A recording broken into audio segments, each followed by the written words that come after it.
पायाभूत सुविधा, इन्फ्रास्ट्रक्चर. पायाभूत विकासाच्या बाबतीत आज महाराष्ट्र देशात अग्रणी स्थानावर आहे.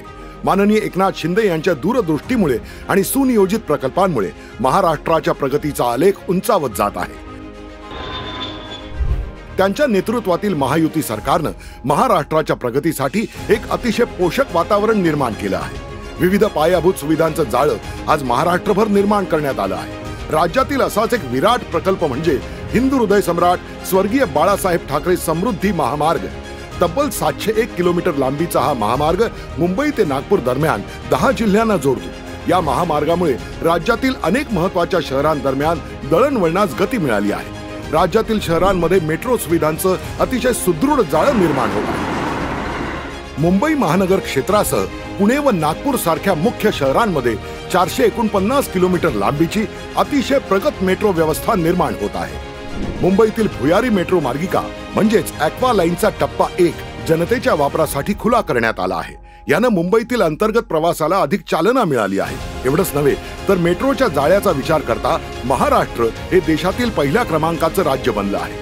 मुंबईच्या पश्चिम किनारपट्टीलगत उभारण्यात आलेल्या धर्मवीर स्वराज्य रक्षक छत्रपती संभाजी महाराज दक्षिण मुंबई किनारी रस्ता प्रकल्पानं मुंबईचा एकूणच कायापालट होणार आहे. हा मार्ग मुंबईला दक्षिण उत्तर जोडण्यासाठी अतिशय महत्त्वाचा ठरणार आहे. तसंच या प्रकल्पात जमिनी खालून जाणाऱ्या कोस्टल रोडचा सुद्धा समावेश आहे.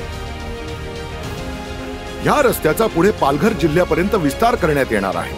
मुंबई आणि नवी मुंबई या जिल्ह्यांना जोडणारा अटल बिहारी वाजपेयी शिवडी न्हावा शेवा अटल सेतू हा एक प्रमुख प्रकल्प आहे. तब्बल 21.8 किलोमीटर लांबीचा हा सागरी सेतू भारतातील सर्वाधिक लांबीचा सागरी सेतू आहे. या प्रकल्पामुळे मुंबई व नवी मुंबई दरम्यानच्या प्रवासासाठी लागणारा वेळ काही मिनिटांवर आला आहे. पालघर जिल्ह्यात सुद्धा झपाट्याने वाढणारी लोकसंख्या पाहता आणि गुजरात सीमेलगत असलेल्या या जिल्ह्याचं महत्त्व लक्षात घेता पालघर येथे नवीन एअरपोर्ट निर्माण करण्यात येणार आहे. आशियातील सर्वात मोठी झोपडपट्टी असल्यानं मुंबईतील धारावी हा विभाग देशभरात कायमच चर्चेचा विषय राहिला आहे. ह्याच धारावी विभागाला एक नवी ओळख मिळवून देण्याच्या उद्देशानं महाराष्ट्र सरकारनं धारावी पुनर्विकास प्रकल्प हाती घेतला आहे. या प्रकल्पांतर्गत धारावीतील सर्व पात्र आणि अपात्र रहिवाशांचं पुनर्वसन होणार आहे. ठाणे व मुंबई उपनगरातील प्रवास अधिक सोयीस्कर करण्याच्या हेतूनं ठाणे बोरिवली टनेलची निर्मिती करण्यात येणार आहे. तसंच गोरेगाव व मुलुंड दरम्यान तयार करण्यात येत असलेल्या टनेलचं काम सुद्धा प्रगतीपथावर आहे. या प्रकल्पांमुळे अंधेरी कुर्ला रोड आणि घोडबंदर रोड सारख्या इंटरपासवरील वाहतुकीचा भार कमी होण्यास मदत होणार आहे. तसंच राज्यात 2 वर्षात 23,886 किलोमीटर लांबीच्या रस्त्यांची सुधारणा करण्याचं काम हातात घेण्यात आलं व आतापर्यंत 1054 पुलांचं बांधकाम पूर्ण करण्यात आलं आहे. महाराष्ट्र सरकारकडून एकूण 5,000 किलोमीटरचे एक्सप्रेस कंट्रोल महामार्ग तयार करण्याचा निर्धार करण्यात आला आहे. याशिवाय Mumbai Pune missing link, Pune ring road, Thane अंतर्गत मेट्रो, विरार ते Alibag multi module corridor, Konkan expressway, Revas ते सिंधुदुर्ग कोस्टल रोड ही कामं प्रगतीपथावर आहे.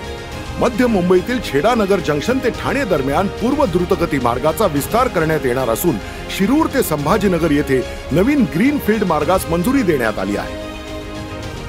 आज महाराष्ट्र राज्यात एकूण 8 लाख कोटींची विकास कामं प्रगतीपथावर आहे. एकनाथ शिंदे यांच्या नेतृत्वातील महाराष्ट्रानं परिवर्तनाची वाट निवडली आहे. हा प्रगतीचा वेग असाच कायम ठेवण्यासाठी न भूतो न भविष्यती असा महाराष्ट्र घडवणाऱ्या महायुती सरकारला येत्या 20 नोव्हेंबरला महाराष्ट्रात पुन्हा बहुमतानं निवडून आणणं गरजेचं आहे. महाराष्ट्राच्या विकासाला पुन्हा महायुतीच. म्हणूनच 20 नोव्हेंबरला धनुष्यबाणासमोरील बटन दाबूया. केलंय काम भारी, आता पुढची तयारी. विकासाचं निशाण, लाडकं धनुष्यबाण.